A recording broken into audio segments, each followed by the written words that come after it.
Assalamualaikum warahmatullahi wabarakatuh. Perkenalkan, nama saya Ryan Fauzi Nugraha dari SMKN 1 Karawang, jurusan TSM kelas 10. Oke guys, di video yang keempat ini kita akan membahas tentang rangkaian seri dan rangkaian paralel. Rangkaian seri adalah sebuah rangkaian elektronik atau listrik yang proses penyusunan rangkaiannya dilakukan dengan menggunakan cara berurutan dan dengan komponen yang ada dalam rangkaian tersebut disusun dengan satu jalur. Nah oke, kita masuk ke cara kerja. Bagaimana cara kerja seri atau rangkaian listrik? Cara kerja rangkaian listrik atau rangkaian seri bisa dikatakan cukup rumit bagi seseorang yang pemula di bidang kelistrikan. Maka dari itu, sebelum mengetahui cara kerja rangkaian seri atau rangkaian listrik, sebaiknya kita mengetahui pengertiannya terlebih dahulu.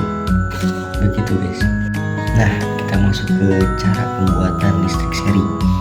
Cara pembuatan listrik seri secara mengacu pada menghubungkan beberapa komponen seperti sel-sel baterai atau panel surya dalam konfigurasi seri untuk meningkatkan tegangan keseluruhan sistem. Yang pertama yaitu pemilihan komponen, yang kedua penentuan tegangan dan arus, dan yang ketiga penyiapan komponen, dan yang keempat penghubungan komponen. Terus ada lagi yang kelima, pengecekan sambungan. Nah oke guys, kita masuk ke kelebihan dan kekurangan seri. Untuk kelebihan seri yaitu menghubungkan komponen dalam konfigurasi, ya dalam terutamanya yaitu dalam hal pengaturan tegangan dan kemudahan desain. Dan untuk kekurangannya yaitu kegagalan satu komponen mempengaruhi seluruh rangkaian. Yang pertama mengakibatkan tidak cocok untuk komponen, terus yang kedua dengan persyaratan tegangan yang berbeda, dan yang ketiga penggantian komponen lebih sulit, dan keempat pengaruh tegangan rendah. Nah begitu antara kelebihan dan kekurangan dari rangkaian seri. Nah oke guys, kita masuk ke rangkaian paralel. Apa itu rangkaian paralel? Rangkaian paralel adalah rangkaian komponen listrik yang disusun secara berjajar sehingga membentuk cabang di antara sumber arus listrik. Nah oke guys, kita masuk ke cara pembuatan rangkaian paralel.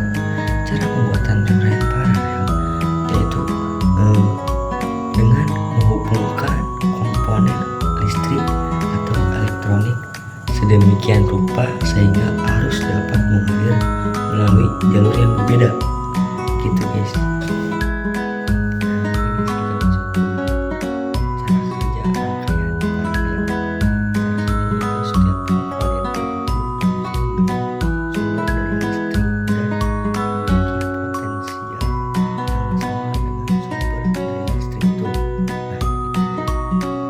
Nah oke, kita selanjutnya masuk ke kelebihan dan kekurangan paralel.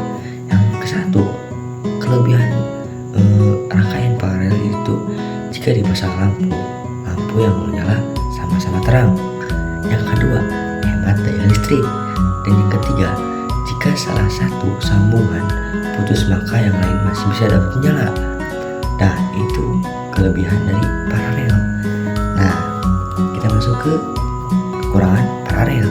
Yang ke-1, boros kabel, banyak menghabiskan tempat.